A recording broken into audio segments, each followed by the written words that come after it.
Hello student, आज के इस वीडियो में क्लास 9 साइंस के चैप्टर नंबर फर्स्ट जिसका नाम है कोशिका, जो जीवन की आधारभूत इकाई मानी जाती है। तो हम लोग इस चैप्टर के जितने भी इंपॉर्टेंट पॉइंट है जो हमारे एग्जाम के पॉइंट ऑफ व्यू से रिलेटेड है और साथ में इस चैप्टर को क्विक रिवीजन करा दी, तो इन सारे चीजों को आज के इस वीडियो में हम लोग कवर करने वाले हैं। आई होप आपको इस चैप्टर से रिलेटेड जितने भी पॉइंट्स, जितने भी क्वेश्चंस, जितने भी मन में आपके डाउट होंगे, आज के इस वीडियो में आपको क्लियर करा देंगे। ठीक है, तो आप लोग शुरू से लेकर अंत तक के वीडियो को देखिएगा, तभी आपको पूरा के पूरा चीज समझ में आएगा। और साथ में इस चैप्टर से रिलेटेड जितने भी क्वेश्चंस है उसका आंसर आप खुद से ही कर पाइएगा, चाहे वो आपका भारतीय भवन का हो, चाहे आपका एनसीईआरटी का हो, कोई भी बुक हो, आप उसका क्वेश्चन आंसर खुद से खुद कर पाएंगे। क्योंकि हमने आज की इस वीडियो में ऐसे चीज पढ़ाने वाले हैं, ऐसे चीज को यहाँ पे हमने लिया है, कंटेंट बनाया है जो आपके पूरे चैप्टर्स को आज की इस वीडियो में 45 से 1 घंटा के अंदर समाप्त कर देगा।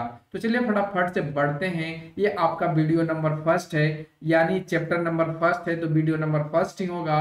और इससे रिलेटेड जितने भी, यानी क्लास 9 से रिलेटेड जितने भी बायोलॉजी के चैप्टर्स हैं, उन सभी का इस तरीके के हिंदी में क्विक रिवीजन हम आपको कराने वाले हैं। तो आप लोग यदि चैनल पे नए हैं तो चैनल को सब्सक्राइब कर लीजिएगा, वीडियो अच्छा लगे तो लाइक और शेयर कर दीजिएगा। और अगर आप लोगों को और भी किसी चीज पर वीडियो चाहिए तो आप लोग कमेंट सेक्शन में अपना सुझाव जरूर दे दीजिएगा। तो चलिए फटाफट से अब बढ़ते हैं अपने कंटेंट के तरफ, अपने पॉइंट के तरफ, जो इस चैप्टर में हम लोगों को पढ़ना है, समझना है। तो देखिए, फर्स्ट पॉइंट सबसे पहले जो आता है वो हम लोगों को ये समझना है कि आखिर जो कोशिका है, कोशिका होता क्या है। ठीक है, सबसे पहले हम लोगों को यही समझना है ये जो कोशिका है, आखिर कोशिका होता क्या है, ये किस चीज की बनी होती है। तो देखिए, हमने यहाँ पे लिखा है एक पॉइंट्स को कि कोशिका जीव द्रव की बनी एक रचना होती है जिसमें विभिन्न रासायनिक तत्व संयोजन कर यौगिक के रूप में उपस्थित रहते हैं। यानी कहने का मतलब है कि जो कोशिका होता है वो जीव द्रव की बनी होती है। अब आपके मन में प्रश्न चल रहा होगा कि जो जीव द्रव है वो होता क्या है। तो हम जीव द्रव को आगे पढ़ेंगे। ये जो जीव द्रव होता है ये क्या होता है, तो कोशिका द्रव और केंद्रक के बीच में रहता है। किसके बीच में रहता है? कोशिका द्रव और केंद्रक के बीच में रहता है। इसी को हम लोग बोलते हैं जीव द्रव। ठीक है, आगे हम लोग इसके बारे में बहुत डिटेल से पढ़ेंगे, लेकिन आपको यहाँ पे ये समझना है कि कोशिका होता क्या है, किस चीज का बना होता है। तो आपने यहाँ पे एक चीज समझा कि जो कोशिका होता है वो जीव द्रव की बनी होती है। ठीक है, अब आगे के पॉइंट्स में हम लोगों को समझना है कि ये जो हमारा शरीर है, आखिर कोशिका हम लोग पढ़ क्यों रहे हैं, कोशिका से हम लोग को मतलब क्या है, कोशिका के बारे में जानना जरूरी क्यों है।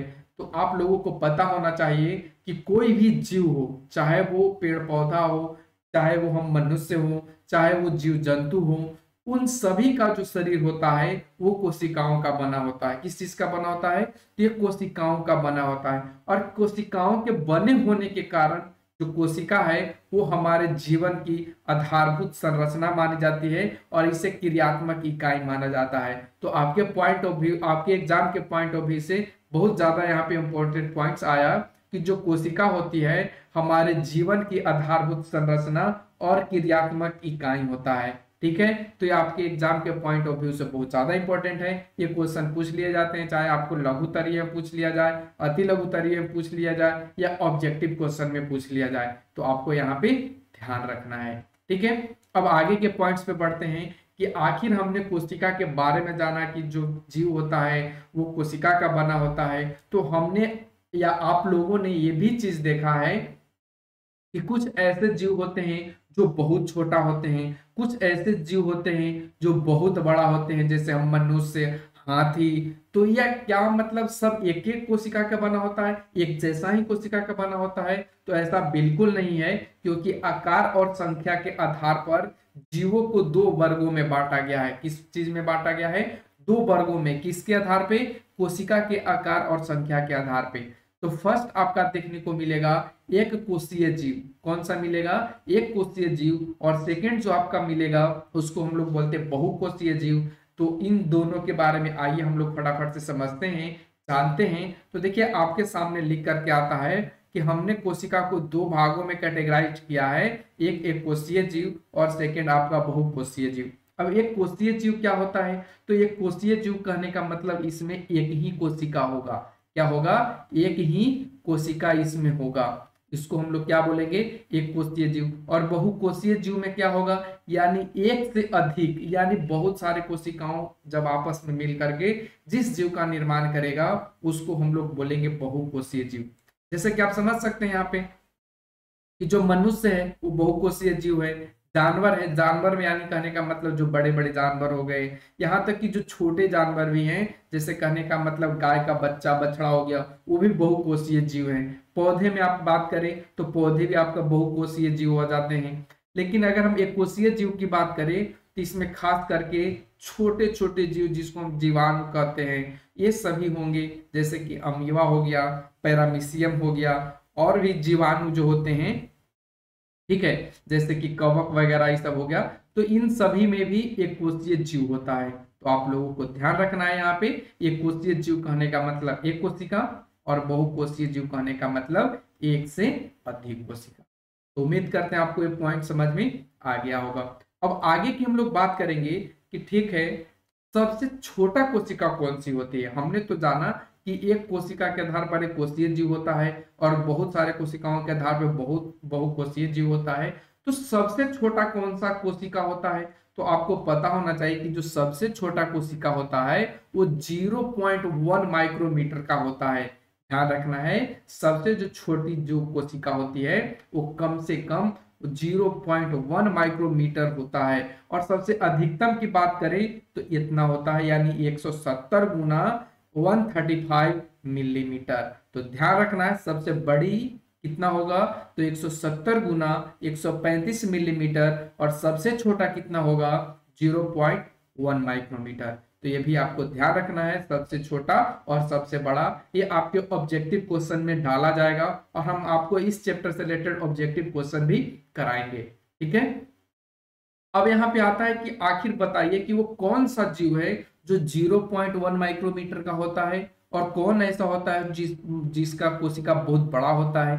तो आप देख पाएंगे कि जो प्लू देखिए यहाँ पे प्लूरो प्लूरोन मोनिया, तो अच्छा से पढ़िएगा क्योंकि नाम थोड़ा सा टेढ़ा लग रहा है। प्लूरोन मोनिया, क्या पढ़ेंगे, प्लूरोन मोनिया। ये आपका जो जीव है ये बहुत कम, यानी 0.1 माइक्रोमीटर की होती है। इसको बिना आप सूक्ष्मदर्शी के नहीं देख सकते हैं। लेकिन अगर आप बड़ा की बात करें तो बड़ा में आप देखेंगे शुतुरमुर्ग का अंडा। इसको पढ़ेंगे, शुतुरमुर्ग का जो अंडा होता है वो बहुत अधिकतम यानी बड़ा कोशिका का होता है। आपके मन में सवाल चल रहा होगा कि सर हम मनुष्य हैं तो हमें बड़ा होना चाहिए। तो आप लोगों को पता होना चाहिए कि हम मनुष्य में जो सबसे बड़ी कोशिका होती है उसका नाम है तंत्रिका। क्या नाम है, तंत्रिका कोशिका। इसकी लंबाई की अगर बात करें तो ये करीब करीब 1 मीटर की होती है। कितना होती है, करीब करीब 1 मीटर से भी अधिक होती है। 1 मीटर से प्लस होता है हमारे शरीर में, हम मनुष्य के शरीर में, जिसका नाम है तंत्रिका कोशिका। ठीक है, तो आपको यहाँ पे सारे प्रश्न का आंसर मिल रहा होगा कि छोटा कौन सा होता है, बड़ा कौन सा होता है, शुतुरमुर्ग का अंडा क्या है। तो ये सबसे बड़ा अंडा, ये सबसे बड़ा होता है। इसका जो अगर हम लंबाई की बात करें, इसका कुछ बात करें तो 170 गुना 135 होता है। तो इन चीजों को आप ध्यान में रखिएगा। अब आगे जो हम लोग बात करेंगे वो तंत्रिका कोशिका के बारे में। देखिए हमने यहाँ पे लिखा भी है कि ये मनुष्य की सबसे बड़ी कोशिका होती है। अब आगे हम लोग बात करेंगे कि कोशिका जो होता है आखिर कैसे हम कोशिका को डिफाइंड करेंगे, यानी कैसे कोशिका के बारे में बताएंगे। कोई कहेगा कि बताओ चूहा में कैसा कितना कोशिका है, हम मनुष्य में क्या चूहा के बराबर ही कोशिका होता है, या हाथी है वो हम मनुष्य के बराबर ही उसमें कोशिका होता है। तो ऐसा बिल्कुल नहीं है। जो जीव यानी जिसकी शरीर जिस आकार की होगी उसमें उतना ही कोशिका होगा। अगर छोटा जीव है तो उसमें कम कोशिका होगा, बड़ा जीव है तो उसमें ज्यादा कोशिका होगा। जैसे चूहा की बात करें तो चूहा में बहुत कम कोशिका होगा, किसकी अपेक्षा, इस हाथी की अपेक्षा।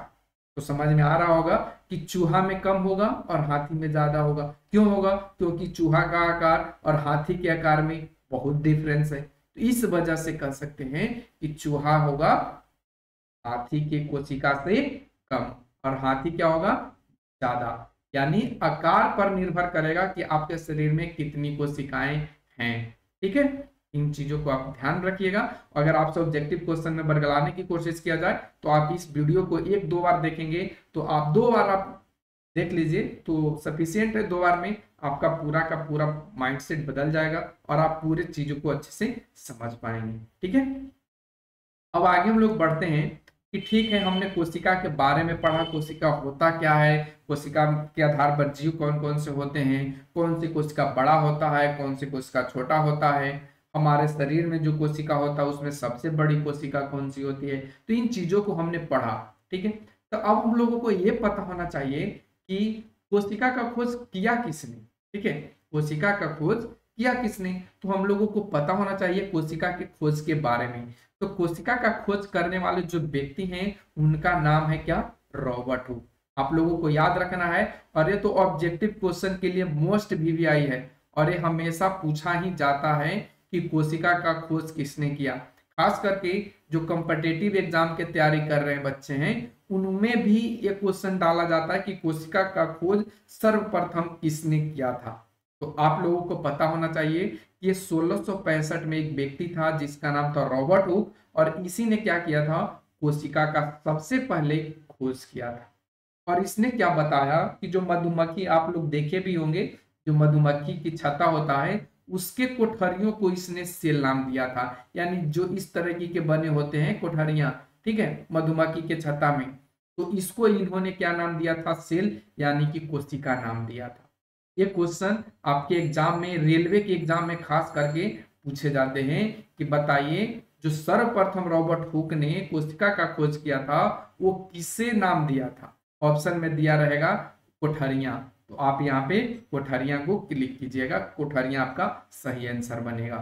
ठीक है, तो आपके क्लास 9 से रिलेटेड जो भी क्वेश्चंस हैं वो हम आपको आज के इस वीडियो में अच्छे से कवर करा देंगे, इसकी टेंशन आप लोगों को नहीं है। सिर्फ आप वीडियो को 1 से 2 बार देख लीजिए और अपने दोस्तों को भी शेयर कर दीजिए, क्योंकि आज की इस वीडियो में बहुत ज्यादा हम कंटेंट के साथ साथ आपको समझाने की कोशिश करें।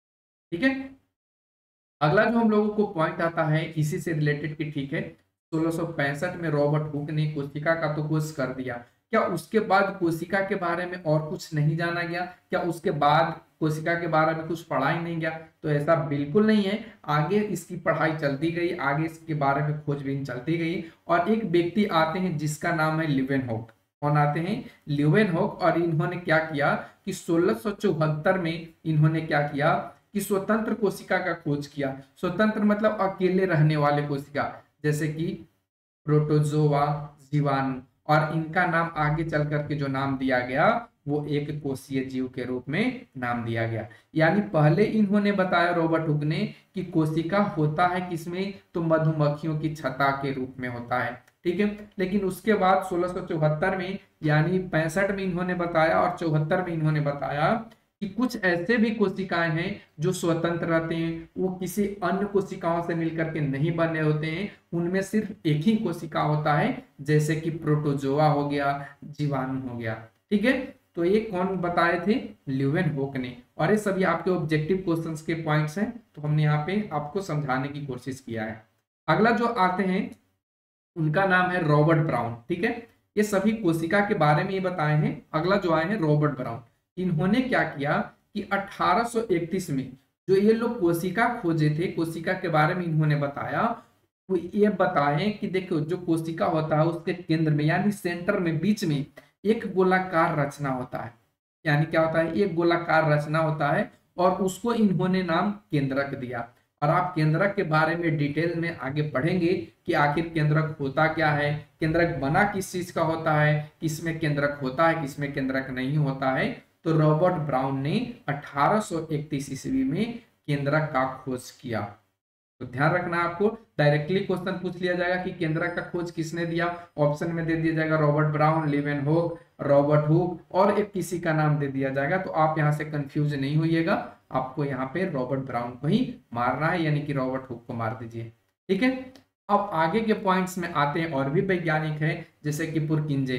इन्होंने क्या किया, पुरकिंजे ने इन, देखिए अभी हमने आपको ऊपर समझाया था ना कि जीव द्रव क्या होता है, तो इन्होंने जीव द्रव को खोज किया पुरकिंजे महोदय ने, कब, 1839 ईस्वी में। इन्होंने देखा कि कोशिका के अंदर जो पाए जाने वाला अर्ध तरल यानी हल्का चिपचिपा जो है और दानेदार जो सजीव पदार्थ है वो जीव द्रव्य है। क्या है? वो जीव द्रव्य है, या उसको हम इन्होंने प्रोटोप्लाज्म कहा।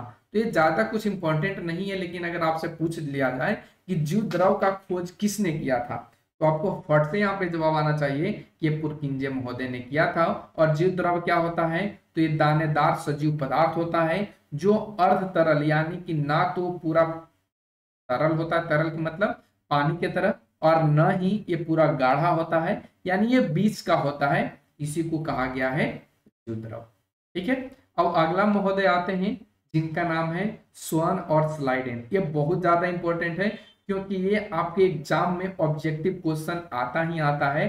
खास करके जो आपका ऑब्जेक्टिव क्वेश्चन है, वनडे एग्जाम है, उसमें ये आता ही आता है कि कोशिका का सिद्धांत का प्रतिपादन किसने किया था। तो आपको पता होना चाहिए कोशिका के सिद्धांत का प्रतिपादन करने वाले जो व्यक्ति थे उनका नाम था स्वान और स्लाइडेन। ये दो वैज्ञानिक हैं, स्वान और स्लाइडेन। स्वान और स्लाइडेन ने दोनों अलग अलग चीजों को खोज किया था। जैसे कि स्लाइडेन ने बताया था कि पादपों का जो शरीर होता है, पादप यानी पेड़ पौधों से बारे में इन्होंने बताया था। कौन? स्लाइडेन। कि जो पेड़ पौधों के जो कोशिका होते हैं, सूक्ष्म जो कोशिका होता है, वो पादप पादप यानी कि पेड़ पौधों में बना होता है। यानी कहने का मतलब कि पेड़ पौधों का जो शरीर होता है वो छोटे छोटे कोशिकाओं से मिलकर के बना होता है। ठीक है। ठीक उसी प्रकार जो स्वान महोदय थे, इन्होंने बताया कि जो जंतु का शरीर होता है ये भी सूक्ष्म कोशिकाओं का मिलकर बना होता है। तो दोनों को एक ही नाम दे दिया गया कि कोशिका का सिद्धांत के बारे में जो प्रतिपादन किया या बताया वो कौन से थे? स्वान और स्लाइडेन। ठीक है। अब आगे के पॉइंट्स में समझते हैं। एक और व्यक्ति आए जिनका नाम था बिरचो। बिरचो महोदय ने क्या कहा कि जो भी कोशिका का निर्माण होता है वो पहले से जो मौजूद कोशिका होता है उसी से होता है। कहने का मतलब अगर पहले से यहाँ पे 3 कोशिका है तो अगला जो 3 कोशिका का निर्माण होगा इन्हीं कोशिकाओं से होगा, चाहे वो टूट करके हो, चाहे वो विभाजित होकर के हो। तो ये बताने वाले जो व्यक्ति थे उनका नाम था बिरचो। ठीक है। बिरचो महोदय ने 1855 में बताया था। तो जितने भी हमने यहाँ पे वैज्ञानिकों का नाम बताया, इन वैज्ञानिकों का नाम आपको याद होना चाहिए और आप लोगों को याद करना है, क्योंकि आपके ऑब्जेक्टिव क्वेश्चन एग्जाम में बनने को या देखने को मिल जाते हैं। ठीक है। अब हम आगे बढ़ते हैं। अगला आता है कोशिका का संरचना, यानी कोशिका का संरचना कैसे हुआ, कोशिका कितने तरीकों में बटा हुआ होता है। तो हमने यहाँ पे आपको बताया कि जो कोशिका है वो 3 भागों में बांटा गया है कोशिका को। किसके आधार पर? संरचना के आधार पर। वो कौन कौन सी हैं? तो आप यहाँ पे देख पाएंगे, एक आपका है कोशिका झिल्ली, एक आपका है कोशिका द्रव और एक आपका है केंद्रक। ये 3 पार्ट में कोशिका को बांटा गया है। अब चलिए सबसे पहले हम लोग समझते हैं कोशिका झिल्ली क्या होता है, उसके बाद हम बारी बारी से इन दोनों को भी समझेंगे। तो फर्स्ट पॉइंट आता है कोशिका झिल्ली। कोशिका झिल्ली क्या होता है? तो कोशिका झिल्ली क्या होता है कि ये जो भी कोशिका रहेगा उसके बाहर चारों ओर एक पतली मुलायम और लचीली होती है जो झिल्ली पाई जाती है, उसी को हम लोग क्या बोलते हैं? कोशिका झिल्ली। क्या होगा ये? तो ये जो भी कोशिका, जैसे मान लीजिए ये कोशिका है, तो इसके बाहर, ठीक है, इसके बाहर चारों ओर एक पतली नरम मुलायम जो झिल्ली होगा ना, इसी को कहा जाएगा कोशिका झिल्ली। ठीक है। कोशिका झिल्ली तो समझ में आ गया।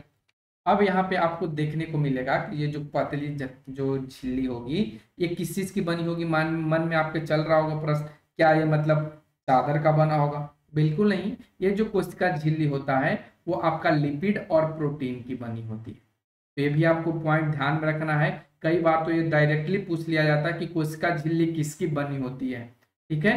तो ऑप्शंस में आपको जहां पे दिखाई दे कि लिपिड और प्रोटीन की बनी है तो आप वहीं पे इसको टिक लगाएंगे कि कोशिका झिल्ली लिपिड और प्रोटीन की बनी होती है। ठीक है। तो ये भी पॉइंट समझ में आ गया होगा। अब आगे हम लोग समझेंगे कि आखिर ये कोशिका झिल्ली करता क्या है, इसका कार्य क्या है।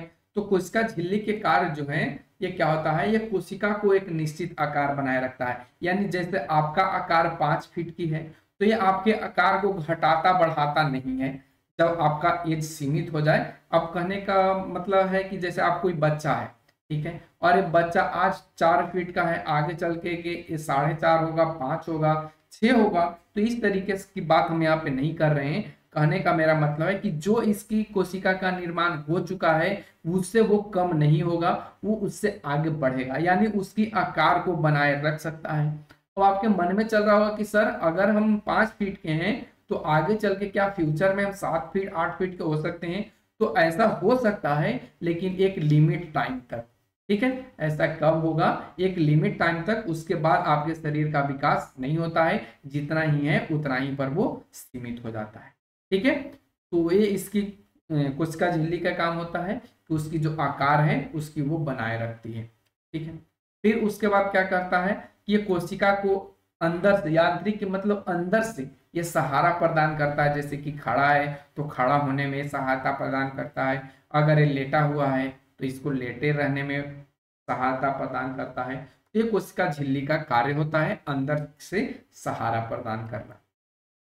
फिर क्या होता है, ये जो जंतु कोशिका में क्या करता है, जो कोशिका झिल्ली है, ये सिलिया, फ्लैजिला, माइक्रोफिलाई आदि के निर्माण में सहायक होता है। यानी मूल टोटल यहाँ पे हम पॉइंट समझें तो इसका मतलब ये होता है कि कोशिका झिल्ली जो कार्य करता है वो कोशिका को सहारा देने में करता है, निर्माण करने में करता है, और उसके आकार को बनाए रखने में।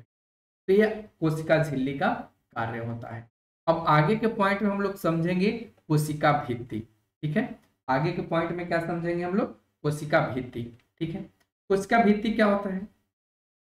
और ये जो भी चीज हम आपको पढ़ा रहे हैं ना, ठीक है, ये जो भी चीज हम आपको पढ़ा रहे हैं अभी, ये कोशिका झिल्ली से रिलेटेड है। कोशिका भित्ति कोशिका झिल्ली से रिलेटेड है, कोशिका भित्ति। और ये बहुत ज्यादा इंपॉर्टेंट है, क्योंकि इससे क्वेश्चन पूछ लिया जाता है कि बताओ किसमें कोशिका झिल्ली उपस्थित नहीं होता है। ऑप्शंस दे दिया जाएगा, मनुष्य, जंतु, पेड़ पौधे। ठीक है, ऐसे करके आपको ऑप्शंस दे दिया जाएगा, तो आपको पता होगा, तभी तो आप आंसर सही कर पाएंगे कि कोशिका भित्ति बना किसका होता है, ये किस में पाया जाता है। तो ये जो कोशिका जो है, ये कोशिका यानी कोशिका भित्ति, ये पादप कोशिका में, पादप कोशिका मतलब पेड़ पौधों में ये पाया जाता है। हम मनुष्यों में या जीव जंतुओं या जीवाणुओं विषाणुओं में ये नहीं पाया जाता है। ये आपका कोशिका भित्ति जो है पादप कोशिका में पाया जाता है। और ये जो कोशिका भित्ति है ये सेलुलोज की बनी होती है। किस चीज की बनी होती है? सेलुलोज की। ध्यान रखना है, इसमें प्रोटीन आपको कह देगा, या आपको विटामिन कह देगा, या आपको मिनरल्स कह देगा, यानी खनिज कह देगा।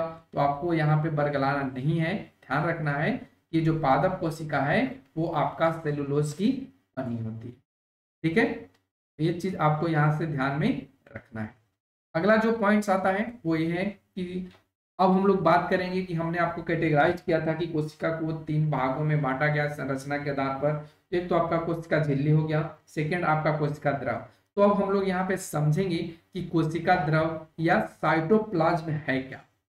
तो हमने यहाँ पे देखिए लिखा है कि यह कोशिका भित्ति एवं केंद्रक के बीच पाया जाता था, और इसी को साइटोप्लाज्म को आगे नाम पढ़ेंगे, इसका नाम दिया गया है जीवद्रव।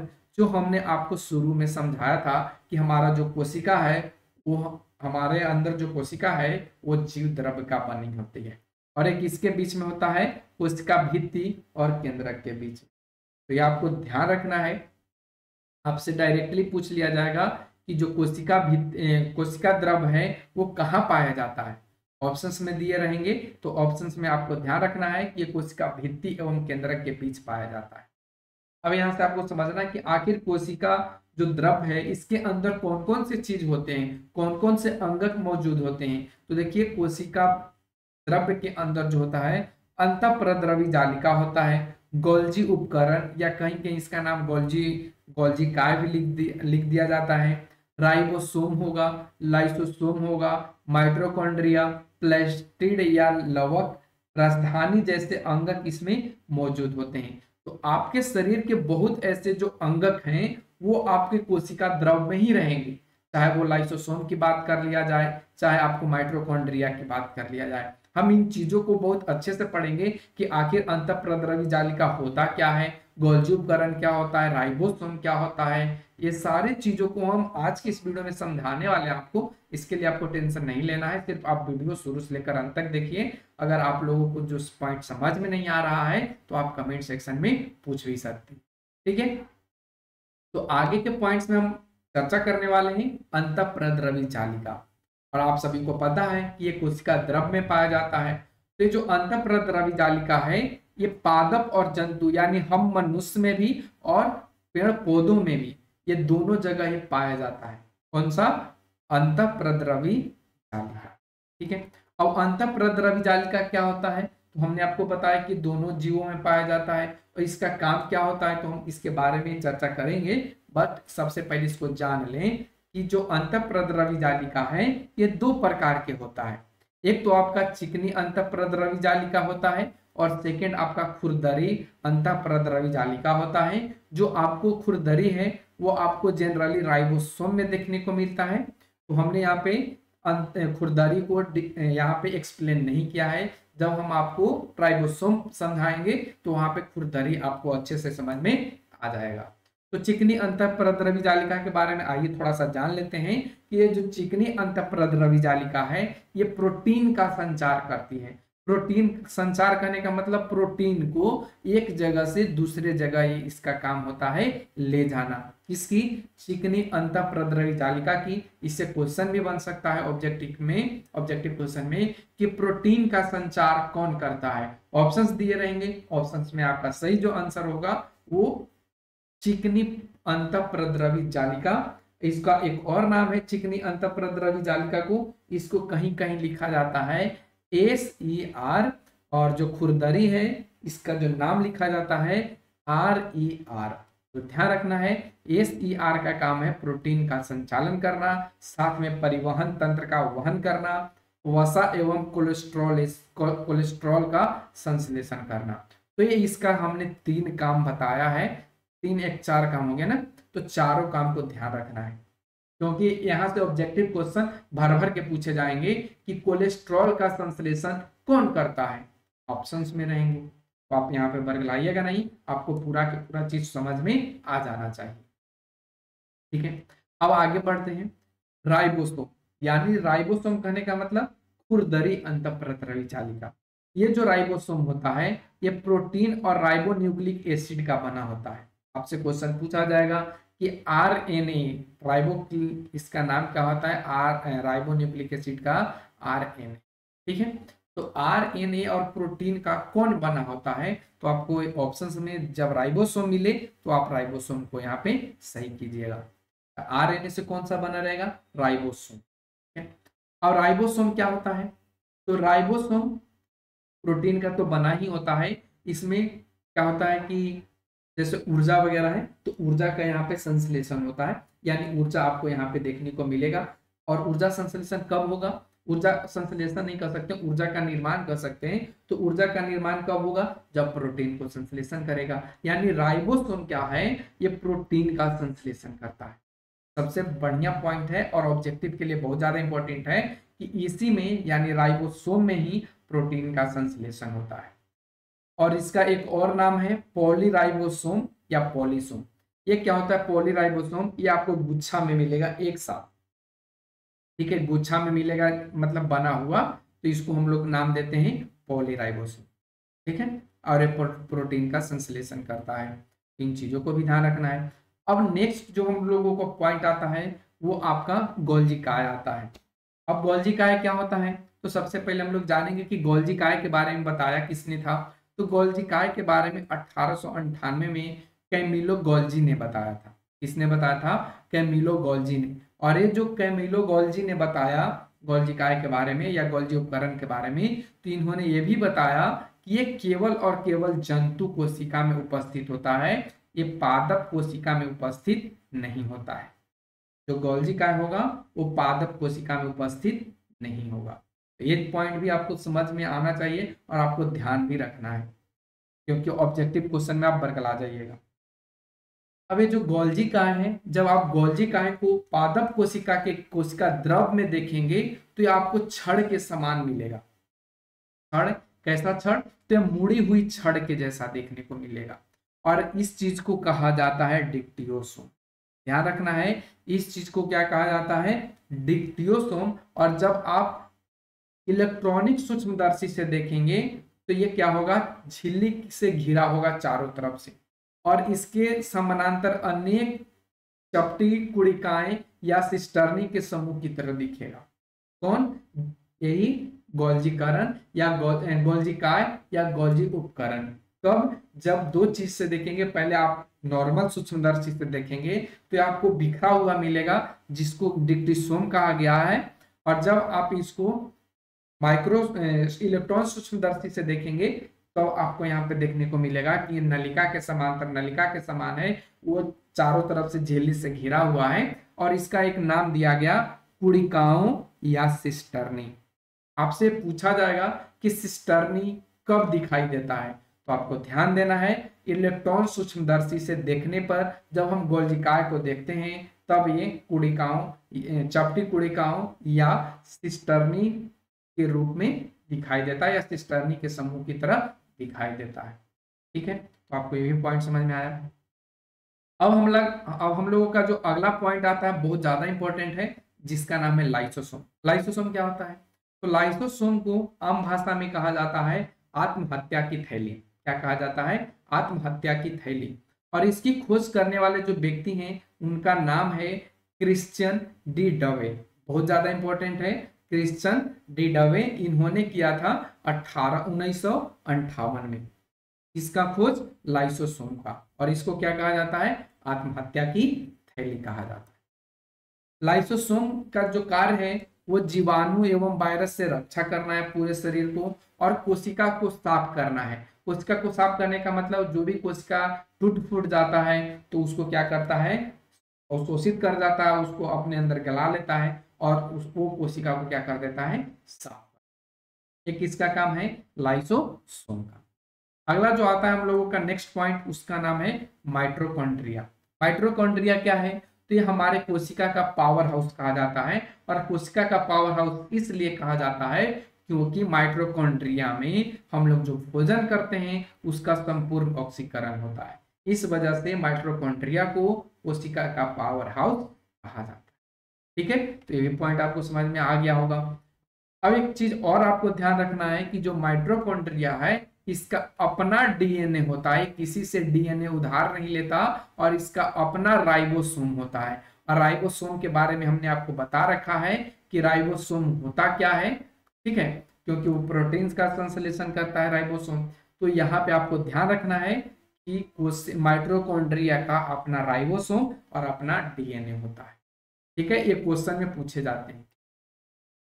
अगला जो हम लोगों का मोस्ट इंपॉर्टेंट जो पॉइंट्स आता है उसका नाम है लवक। अब आइए हम लोग लवक के बारे में जानते हैं। लवक का एक और नाम है प्लास्टिड, तो आपको ये भी ध्यान में रखना है। और ये जो लवक या प्लास्टिड है ये केवल और केवल पादप कोशिकाओं में पाया जाता है, यानी आपको ये पेड़ पौधों में देखने को मिलेगा, हम मनुष्यों में ये नहीं पाया जाता है।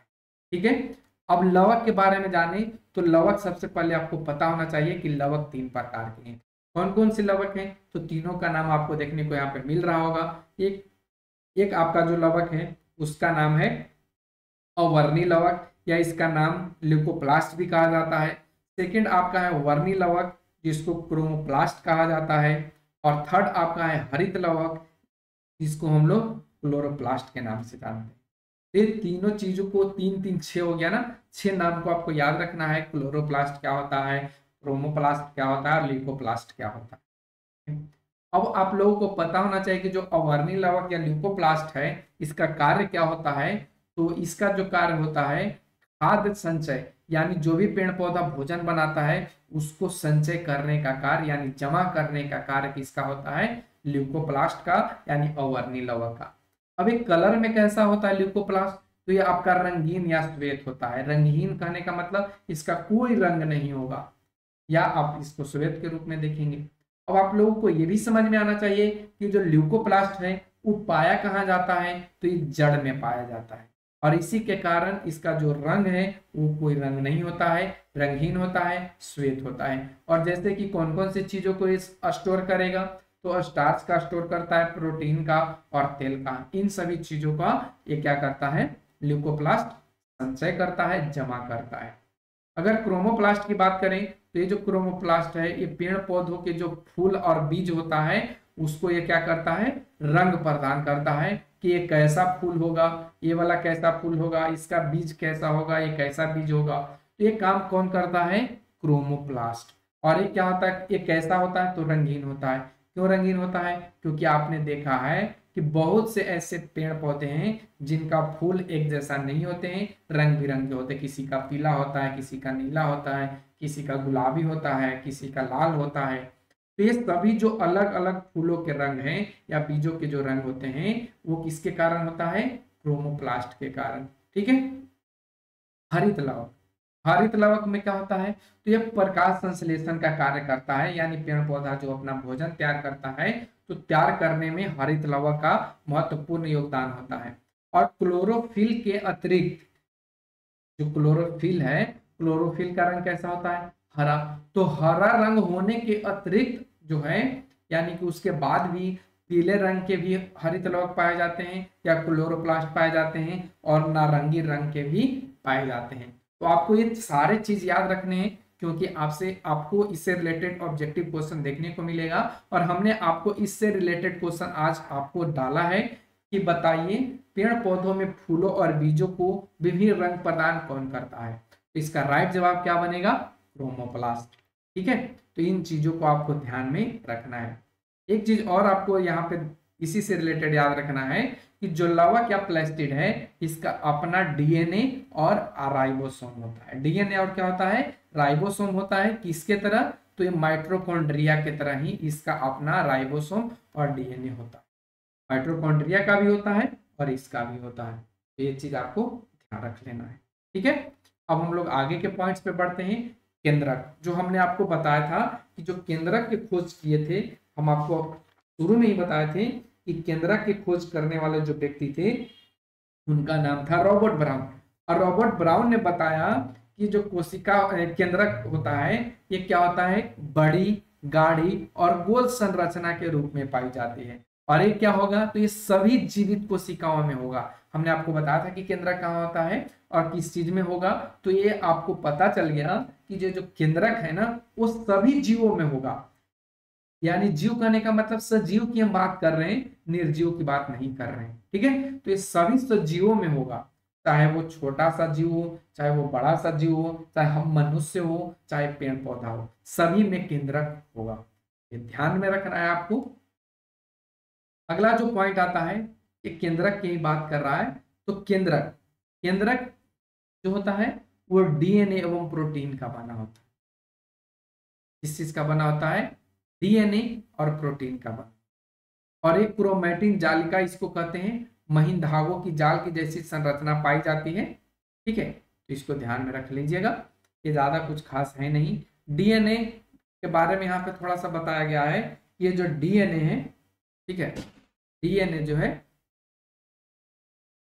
डीएनए एक पीढ़ी से दूसरे पीढ़ी तक ले जाने वाला अनुवांशिक लक्षण, अनुवांशिक लक्षण है, थोड़ा सा समझने वाला पॉइंट है, वो आपको समझाते हैं। डीएनए क्या करता है? हमारे अनुवांशिक लक्षण, अनुवांशिक लक्षण का मतलब क्या होगा?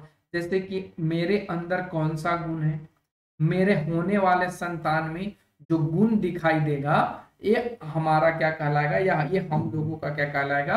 अनुवांशिक लक्षण। यानी आपके अंदर कैसा गुण है ये आपके पिताजी से या आपके माताजी से जो लिया गया है उसी को कहा गया है अनुवांशिक लक्षण। जो एक पीढ़ी से यानी आपके पिताजी के टाइम से, आपके माताजी के टाइम से आप में आ गया और आपके बाद आपके आने वाले संतान में होगा, तो इस चीजों को कहा गया है अनुवांशिक लक्षण। ठीक है। और डीएनए की जो क्रियात्मक खंड होता है इसको जीन कहा गया है। डीएनए के क्रियात्मक खंड को क्या कहते हैं? जीन कहते हैं, जो पैतृक गुणों का वाहक होता है। पैतृक गुण कहने का मतलब पिता के गुणों का ये वाहक होता है। इसको हम लोग क्या कहते हैं? जीन कहते हैं, डीएनए के क्रियात्मक खंड को।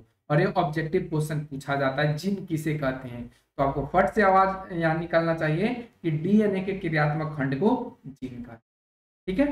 अब अगला जो पॉइंट आता है केंद्रक से ही रिलेटेड है कि जो केंद्रक है वो प्रोटीन संश्लेषण के लिए अपने अंदर आरएनए को उत्पन्न करता है। आरएनए का मतलब राइबोन्यूक्लिक एसिड को केंद्रक क्या करता है? प्रोटीन संश्लेषण के लिए उसको उत्पन्न करता है। तो एक चीज और आपको ध्यान में आया कि प्रोटीन का संश्लेषण केंद्रक भी, प्रोटीन का संश्लेषण केंद्रक भी करता है।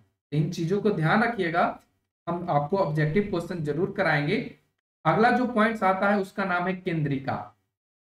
अब चलिए केंद्रिका के बारे में जानते हैं कि केंद्रिका होता क्या। तो देखिए केंद्रिका क्या है, तो ये केंद्रक द्रव्य में पाई जाता है पहले केंद्रिका, ठीक है। और ये क्या होता है, कम क्रिया करने वाले कोशिकाओं में ये छोटा होगा या नहीं भी पाई जा सकता।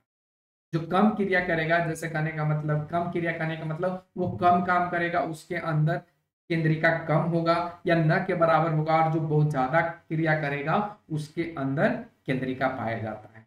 तो एक कोई फिक्स नहीं है कि हम मनुष्य में ही होगा और छोटे जीव में नहीं होगा, यानी जो क्रिया ज्यादा करेगा उसके अंदर ये उपलब्ध होगा, और जो क्रिया कम करेगा उसके अंदर ये उपलब्ध न के बराबर होगा या नहीं भी हो सकता है। अब एक मन में और आपके अंदर सवाल चल रहा होगा, सर केंद्रिका है, क्या केंद्रिका एक ही होता है? तो ये बिल्कुल गलत बात है। केंद्रिका हमारे शरीर में एक से अनेक भी हो सकता है, यानी एक भी हो सकता है, 1000 भी हो सकता है, 500 भी हो सकता है। ये केंद्रिका की संख्या है, ठीक है। ध्यान रखना है आप लोगों को इन चीजों के बारे में। केंद्रिका में आरएनए का संश्लेषण होता है, तो हमने आपको ऊपर ही बता रखा है, राइबोन्यूक्लिक एसिड का संश्लेषण करता है। अब आता है अगला पॉइंट हम लोगों का गुणसूत्र, जो बहुत ज्यादा इंपॉर्टेंट है। इसका एक और नाम है क्रोमोसोम।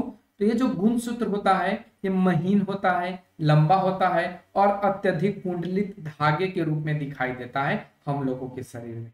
गुणसूत्र क्या होता है, महीन होता है, लंबे और अत्यधिक कुंडलित धागे के रूप में ये दिखाई देता है।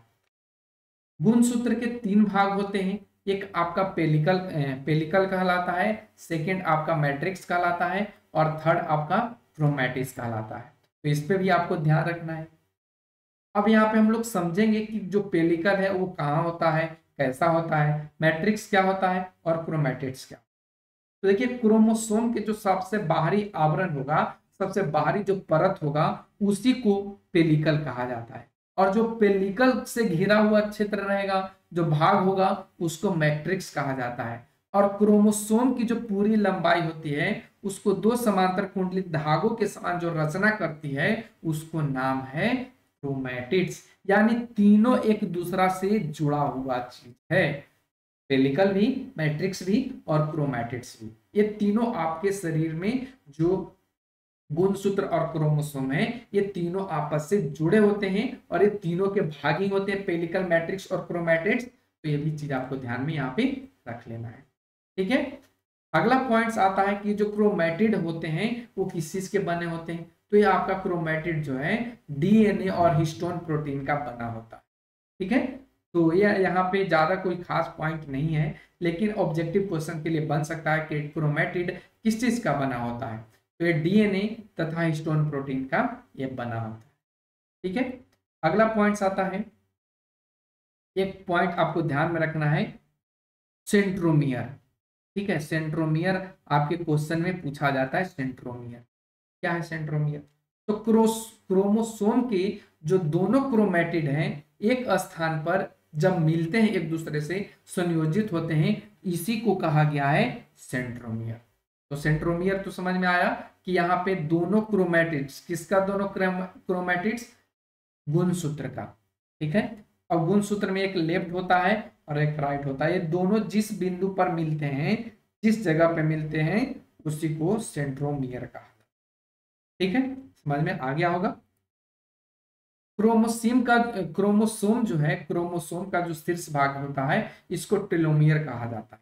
तो ये आपके ऑब्जेक्टिव क्वेश्चन में लघु, ऑब्जेक्टिव नहीं, अति लघु तरीके में पूछा गया है कि टेलोमियर क्या होता है। तो ये क्रोमोसोम का शीर्ष भाग होता है, उसी को, शीर्ष भाग मतलब ऊपरे का जो भाग होता है, जैसे आपका है क्रोमोसोम, तो इसका जो ऊपर का भाग होता है इसी को कहा जाता है टेलोमियर, ठीक है। अगला पॉइंट होता है कि बताइए क्रोमोसोम की संख्या क्या निश्चित होती है। तो बिल्कुल सही बात है, क्रोमोसोम की संख्या निश्चित होती है। जैसे हम मनुष्य में 46 क्रोमोसोम पाए जाते हैं, या कहीं कहीं इसका नाम लिख दिया जाता है 23 जोड़ा, ठीक है। और ये जो हमेशा क्रोमोसोम होगा वो जोड़ा के रूप में ही होगा, यानी अकेले मतलब 46 के जगह पे 45 नहीं हो सकता है, 44 के जगह पे 43 नहीं हो सकता है, 48 के जगह 47 नहीं हो सकता। ये चीज आपको ध्यान रखना है कि जब भी क्रोमोसोम होगा वो जोड़ा के रूप में ही पाया जाएगा। इस चीज में जोड़ा के रूप में, अब मनुष्य में कितना होगा 46। मकई का जो पौधा है मक्का जिसको बोलते हो उसमें आपका 20 होगा। आलू के पौधे में कितना होगा 48 होगा। यानी हम मनुष्यों से ज्यादा होता है आलू के पौधों में क्रोमोसोम। ये चीज आपको ध्यान रखना है। एक पॉइंट और आता है जिसका नाम है समजात क्रोमोसोम। समजात क्रोमोसोम क्या होता है? तो देखिए समजात क्रोमोसोम वो होता है जिसमें एक जोड़े के दोनों क्रोमोसोम हमेशा एक दूसरे के समान होते हैं। एक दूसरे के क्या होते हैं समान होते हैं। तो ऐसे क्रोमोसोम को समजात क्रोमोसोम। ठीक है, समजात क्रोमोसोम कब कहेंगे? जब एक जोड़े के दोनों क्रोमोसोम एक दूसरे के समान हो तो उसको हम लोग समजात क्रोमोसोम।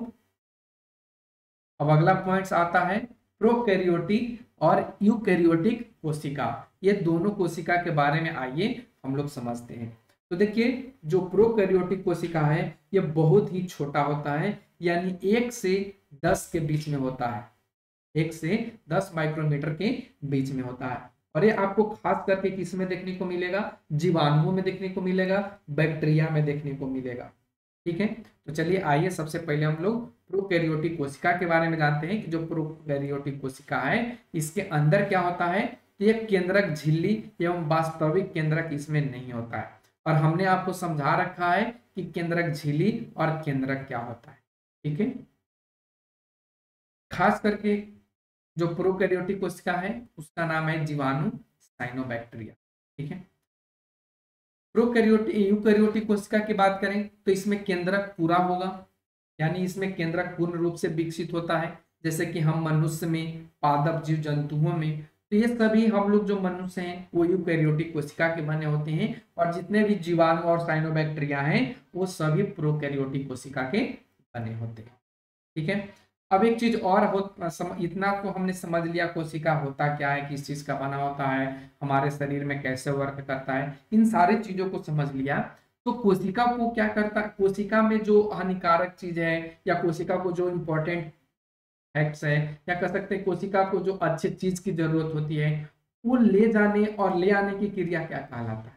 तो उसको हम लोग पदार्थों का परिवहन के नाम से जानते हैं। यानी कहने का मतलब है कि जो भी उपयोगी पदार्थ हैं उनके मूल स्रोतों से शरीर के प्रत्येक कोशिका तक पहुंचाने, यानी यहाँ पे आलू का निर्माण हुआ और ये हमारे शरीर में गया तो यहाँ से शरीर में ले जाने और शरीर में इसका पाचन होने के बाद शरीर से बाहर निकालने की जो भी क्रिया होगी उसी को हम लोग पदार्थों का परिवहन कहेंगे। समझ में आया आप लोगों को? तो फिर से समझाते हैं। जैसे यहाँ पे कोई भी पदार्थ है और ये हमारे शरीर के अंदर गया और शरीर इस पे क्या किया, कुछ वर्क किया और वर्क करने के बाद इससे कुछ अवशिष्ट पदार्थ बना और इसको हमारे शरीर से बाहर निकालने की जो क्रिया होती है उसी को हम पदार्थों का परिवहन। ठीक है, एक पॉइंट और आता है जिसका नाम है विसरण। हमने विसरण को यहाँ पे क्यों लिया है? क्योंकि जो पेड़ पौधे हैं इसके अंदर क्या होता है, विसरण के द्वारा ही क्या होता है, गैसों का आदान प्रदान होता है। तो हमने यहाँ पे लिखा है कि गैस, द्रव तथा विलेय पदार्थ के अणुओं की उनकी अधिक संदरता से असंदरता के क्षेत्र से कम संदरता के क्षेत्र की ओर होने वाली जो गति है उसको हम लोग विसरण कहते हैं। ठीक है, जैसे कि एक कोशीय जीवों में, पौधों में विसरण के द्वारा ही होता है। परासरण आता है। परासरण क्या होता है? तो जल या विलायक का अर्ध पारगम्य या चयनात्मक पारगम्य झिल्ली द्वारा होने वाले जो विसरण है उसी को परासरण करते हैं। यानी कहने का मतलब है विसरण का ही रूप है परासरण। ठीक है, विसरण का ही रूप क्या है? परासरण। और परासरण के द्वारा ही पौधे अपने मूल रोम से जल को अवशोषित करते हैं। तो समझ में आया आप लोगों को इस चैप्टर से रिलेटेड? कोई भी ऐसे जो पॉइंट्स हैं जो आपके चैप्टर में छूटा हो तो आप कमेंट सेक्शन के माध्यम से जरूर पूछिए, हम आपको समझाने की कोशिश करेंगे। तो आज के वीडियो में बस इतना ही। कैसा लगा आज का वीडियो कमेंट सेक्शन के माध्यम से कमेंट करके जरूर बताइए। Thanks for watching, take care, bye bye.